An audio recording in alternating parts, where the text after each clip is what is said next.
Tras 4 siglos de dominio incontestable, el Imperio Romano en su parte occidental, en el año 413, estaba gangrenado.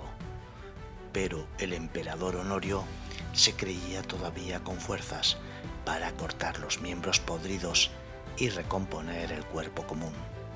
Honorio, el hijo de Teodosio el Grande, tras 15 años de ceñir el cetro, contemplaba sobre las murallas de su nueva capital, Rávena, algunas de las cabezas de sus enemigos.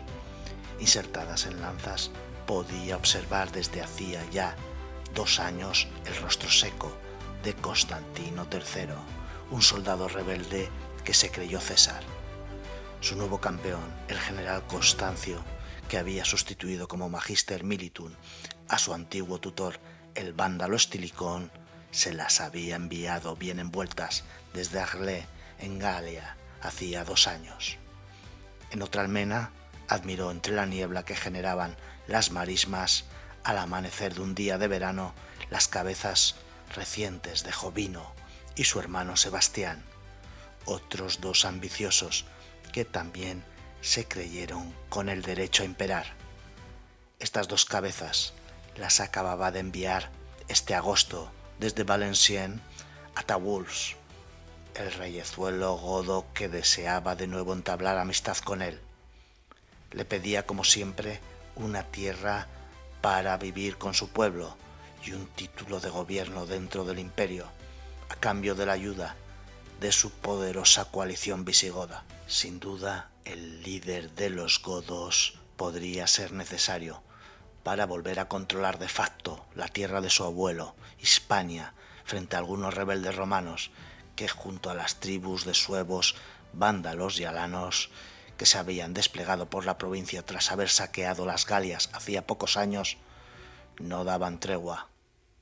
Pero Ataulfo, el rey godo, tenía como rehén todavía a su hermanastra Gala, tomada tras la conquista de Roma hacía 3 años, hecho imperdonable. Su general Constancio y los cortesanos populistas antibárbaros, mayoritarios en el Senado, se oponían a cualquier transacción. Estos últimos habían roto la política de apaciguamiento pragmática pactista con los bárbari de su padre Teodosio y su extutor Estilicón, resguardado en la ciudad, rodeado de pantanos y fortificaciones, recordó a el vándalo Estilicón. ¿Se habría querido realmente rebelar contra él, como indicaba el miserable senador Olimpo? ¿Habría acordado con Alarico, el cuñado de Ataulfo, el gobierno de Oriente para su hijo tras la muerte del imbécil de su hermano mayor, el emperador de Constantinopla? Todo era incierto, pero por el momento su nuevo general Constancio estaba desde hacía 3 años resolviendo acertadamente los problemas del imperio, Manu Militari. Aunque nuestro centro de atención en esta serie es el linaje visigodo y su largo viaje en búsqueda de una tierra donde asentarse, os hemos querido introducir las elucubraciones supuestas del emperador Honorio porque nos dan un cuadro de los complejos problemas a los que se enfrentaba el imperio, porque si no seríamos incapaces de comprender mínimamente este mundo de principios del siglo V y la función goda dentro de él. Pero ahora volvamos a los visigodos, de los que todos los hispanos compartimos una pequeña porción de linaje genético en nuestro largo peregrinaje por la historia humana. Sobre las exequias fúnebres de Alarico, en el sur de Italia, los godos habían nombrado en el 410 como su rey Ataulf, padre lobo, que nosotros los hispanos latinizamos como Ataulfo. Padre lobo, además de ser un guerrero, parece que cayó en las garras del amor y comenzó una relación con su reina, la hermanastra del emperador Gala Placidia, una mujer muy inteligente que a la postre tenía solo unos 18 años, unos 20 años menos que el propio Ataulfo. Junto a los sentimientos, parece que había un interés político mutuo. La chica veía en el caudillo un protector y Ataulfo una posible vía de vinculación sanguínea con el imperio, que a la postre era lo que mayoritariamente buscaban todos los líderes godos. Ataulfo estaba atrapado entre la civilización romana imperial y el sentimiento tribal de gran parte de sus huestes. La sucesión familiar en el imperio era un juego demasiado complicado, que ya se había llevado por delante a caudillos tan poderosos como Estilicón. Las políticas, como os hemos comentado, de incorporación llevadas a cabo por Teodosio el Grande habían terminado. Ataulfo, como dijimos, era de la dinastía Valtinga, esa familia que lideraba a la mayor parte de los godos en sus batallas, correrías y depredaciones desde hacía ya medio siglo. Parece ser que era hijo del juez Atanarico, que había competido con Alavivo y Fritigerno, y también era cuñado de Alarico, el rebelde saqueador de Roma. Todas estas cosas os las hemos narrado anteriormente. Antes de ser coronado en el sur de Italia, cuando las huestes estaban planeando pasar a Sicilia y África, que era el granero de Roma en aquellos tiempos, Ataulfo había estado en la región de Panonia, al mando de un ejército mixto de germanos y hunos. Panonia era una buena región de pastos para las caballerías y los ganados que acompañaban en su peregrinaje tanto al pueblo godo como a las bandas de hunos. Se trataba de una gran llanura formado por un antiguo mar por donde, como veis, desaguaba y desagua el río Danubio, y está compartido actualmente por Hungría, Croacia y Serbia. En el año 409, Ataulfo cruzó las montañas y atravesó la región italiana del Véneto con el objetivo de prestar apoyo a su cuñado Alarico, durante la segunda invasión de Italia.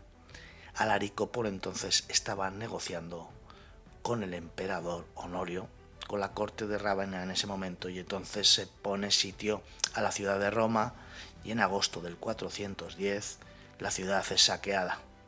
En aquel momento, como os hemos referido, fueron capturados numerosos prisioneros, entre ellos Gala Placidia, hermanastra de Honorio, que por entonces rondaba los 18 años y que se quedó bajo la custodia de Ataulfo, nuestro protagonista en el capítulo de hoy.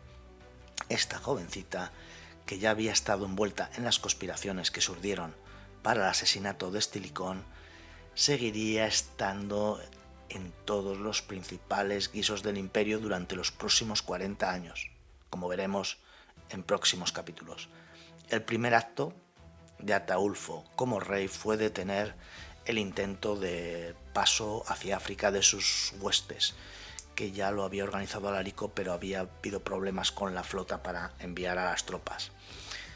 Entonces, en ese momento, decide permanecer en Calabria, en el sur de Italia, donde durante un tiempo se dedicó a depredar la región y a vivir con sus huestes del trabajo ajeno, que es lo que hacían muchas veces todos estos grupos de bárbaros: cobrar unos tributos a los nobles galoro-romanos y a los campesinos y saquear la zona y vivir de eso durante un tiempo. Era una forma también de forzar al emperador Honorio a actuar, tanto como lo había hecho Alarico cuando había estado saqueando la región de Grecia, para intentar que negociaran con él el emperador de Oriente, como después cuando pasó a Italia y estuvo depredando Italia. Pues ahora Ataulfo hacía un poco esa política en el sur. Al mismo tiempo que saqueaba, intentaba negociar. Como solemos decir, en aquella época era muy común la presencia de generales y nobles ambiciosos en ciudades y regiones que decidían proclamarse emperadores cuando contaban con el apoyo de un grupo de legionarios o de nobles. Era bastante habitual y en este periodo se acentúa. Padre Lobo irrumpe el avance hacia el sur de Italia, pasa de nuevo por la ciudad de Roma, allí toma aprovisionamientos y saquea algunas cosas y se lleva definitivamente consigo a la joven Gala Placidia. Debía tener buenos contactos dentro de la ciudad porque no le costó mucho entrar esta segunda vez. En septiembre del 411, Constancio estaba acercando la ciudad de Arles, Flavio Constancio, el general de Honorio. para terminar definitivamente con un conocido usurpador, pero que llegó a ser César, Constantino III, que se había rebelado en Britania hacía 5 años y que había cooperado en numerosas ocasiones con la corte de Rávena. Es para que veáis un poco todo ese mundo. Según Prósper, de Aquitania le cortó la cabeza y la ensartó en una lanza que fue trasladada a Rávena y presentada al emperador Honorio el 18 de septiembre del año 411. Pero ¿cómo había empezado la revuelta de este Constantino III? Como os dijimos, había empezado hace 5 años.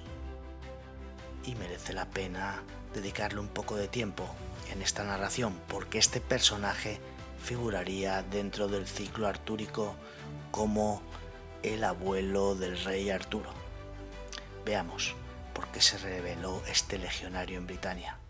Fue en el año 407 y, proclamado emperador por sus hombres, cruzó el Canal de la Mancha y se estableció en la Galia, aprovechando el caos dejado por las tribus bárbaras que habían saqueado la región el año anterior del 406 y después 407, vándalos, suevos y alanos. Os dejo el mapa que podéis ver ahí encima y echarle un ojo. Podéis detener la imagen y ver un poco por dónde andaban. Constantino III, con su hijo, había logrado controlar Britania, Galia y parte de Hispania, aunque el general que había mandado allí, Gerontio, le había traicionado y salió con los bárbaros que estaban en Hispania ya asentados en el año 409. No quiero daros demasiadas fechas, pero sí es importante la cronología, porque muchas veces conocemos las cosas desde el perfil de algo, del interés de algo, y nos olvidamos del conjunto, y el conjunto era francamente complejo en esos años. Por tanto, este abuelo del rey Arturo, Constantino III, luchó por mantener su frágil dominio ante el emperador legítimo Honorio. Pero este, como hemos dicho, envía al general Flavio Constancio a recuperar la Galia. Y en el 411, tras un largo asedio de Agde, que está ahí en el mapa, Constantino III finalmente se rinde. Parece ser que Flavio Constancio le dice que se rinda, que le van a perdonar la vida. Pero en el camino a Rávena parece que fue capturado y decapitado por orden de Honorio. Su cabeza clavada en una pica fue exhibida como advertencia a cualquier rebelde. La muerte de Constantino III dejó un vacío de poder en la Galia, y entonces en ese momento es cuando aparece Jovino, un aristócrata galo-romano que vio su oportunidad. En el mismo año del 411, con el apoyo de los burgundios, un pueblo bárbaro que estaba federado al imperio, y los alanos, se proclamó emperador en Maguncia, en Mogontiacum, que era como se llamaba en latín. Jovino no era un soldado, sino un político astuto, apoyado por la nobleza galo-romana, que entendía que sin aliados bárbaros, su poder, su reinado sería efímero. Por ello, llamó y buscó el apoyo de Ataulf. Ataulf aceptó la alianza. Estaban negociando con Honorio. Honorio no le otorgaba ninguna de las cosas, estaba por el sur de Italia saqueando, y entonces pues dice, le ofrece una alianza a este y dice, bueno, vamos a hacerlo como fórmula de presión. Los visigodos también necesitaban provisiones y un territorio donde asentarse, y Jovino parecía un mal menor comparado con Honorio, quien aún se negaba a toda negociación con ellos. Sin embargo, la alianza se resquebrajó en el 412, cuando Jovino nombra a su hermano Sebastiano, como coemperador, y no consulta a Ataulfo. Y de repente siente que le tratan también simplemente como un mercenario con su tropa. Entonces ya el cabreo empieza a ser máximo. En medio de estos problemas entre Ataulfo, Jovino y su hermano Sebastiano, aparece de repente otro caudillo godo. Su nombre era Sarus y era un aliado leal a Roma hasta ese momento. Este Sarus, con apenas 300 hombres, lanza un ataque contra Ataulfo en toda esa zona de la Galia, y parece ser que también quería buscar viejas rencillas. Pero los visigodos lo rodean, lo acorralan, lo capturan y, como nos andan con chiquitas, lo ejecutan. Su muerte, podemos decir que elimina a uno de los últimos líderes godos proromanos de la zona. Pero también podemos sospechar que este Sarus apareció por allí porque a lo mejor estaba interesado en pasarse al lado de Jovino. Las fuentes no aclaran demasiado su posición.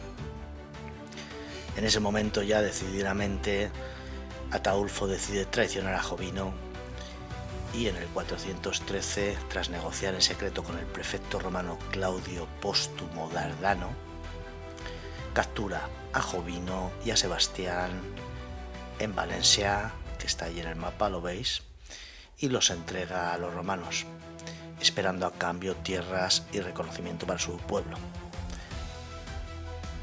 Pero Flavio Constancio, el hombre fuerte de Honorio, se niega de nuevo a la negociación si no le devolvían rápidamente a Gala Placidia.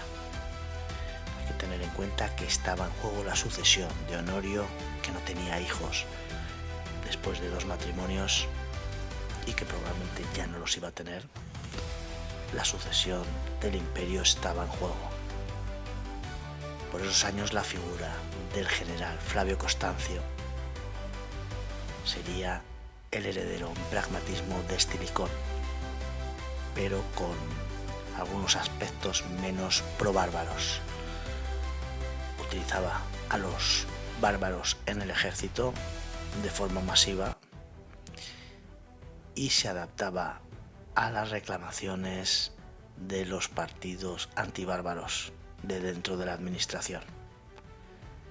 Estilicón creía en asimilar a los bárbaros como aliados permanentes, y en cambio este Flavio Constancio los veía como herramientas desechables. Los usaba para las guerras puntuales, pero siempre bajo control romano, y evitaba que sus líderes tuvieran cargos importantes en la corte. Esto es una imagen que yo saco por encima.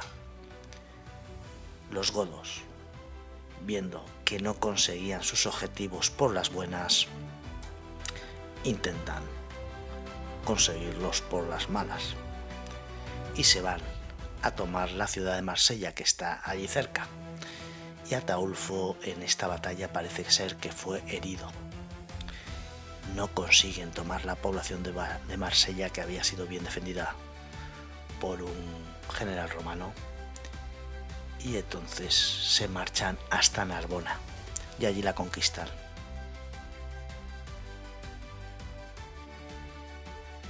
En el año 414, Ataulfo, de unos 40 años, decide casarse oficialmente con Gala Placidia. Jordanes afirma que el matrimonio ya se había celebrado en Forli hace 3 años, cuando os dijimos que había cogido en el 411 de Roma a Gala. Es en ese momento donde Jordanes dice que ya se había producido el matrimonio, pero que había sido por el rito gótico o arriano. Y tenemos que entender que Gala era cristiana nicea ortodoxa, como el emperador Honorio. La boda, en este caso, ya en el 414, se celebró en el Palacio del Noble Ingenio. Ataulfo vistió una túnica romana y desfilaron 50 jóvenes con parte del botín que se había adquirido durante el saqueo de Roma. Los visigodos, como os hemos contado, siempre llevaban su tesoro imperial encima. Según el historiador Oliompódoro de Tebas, dice que Ataulfo, vestido con ropas romanas, declaró: al principio quise borrar el nombre de Roma y convertir sus tierras en un imperio godo, pero la experiencia me enseñó que sin ley romana los godos son solo una horda. Por eso ahora lucho por restaurar la gloria de Roma con la fuerza goda. Ataulfo buscaba legitimidad ante Honorio y vincular su linaje al de los emperadores. Gala Placidia, aunque en teoría era una cautiva, ejercía influencia y abogaba por un acercamiento entre visigodos y romanos. Constancio sigue en la Galia y se dirige contra Ataulfo. Este se ve obligado a huir con Gala Placidia y con sus godos hacia Hispania a finales del año 414. En Barcino se sitúa la corte visigoda y nace su primer hijo, Teodosio, símbolo de esa unión, pero murió al poco tiempo. Según Idacio, se cumplía la profecía de Daniel: la hija del rey del sur se unirá al rey del norte y ninguna estirpe sobrevivirá de ella. La situación de los godos en Hispania no mejoraba. Hicieron actuaciones contra vándalos, alanos y contra población y grupos de hispano-romanos que estaban en la zona. No nos vamos a extender en esto por el momento. Mientras la flota romana bloqueaba los principales puertos. Por eso en esos momentos Ataulfo vuelve a tener en la cabeza el plan de pasar a África y conquistar aquella zona tan importante.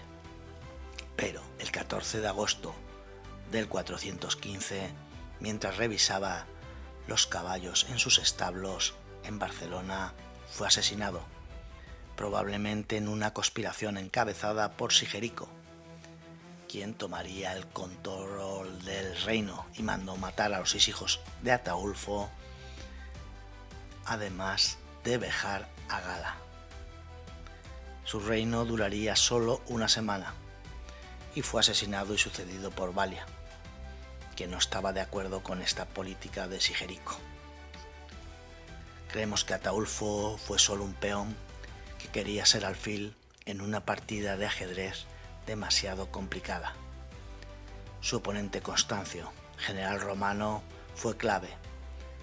Se alzó como coemperador de Honorio junto a Gala Placidia unos años después.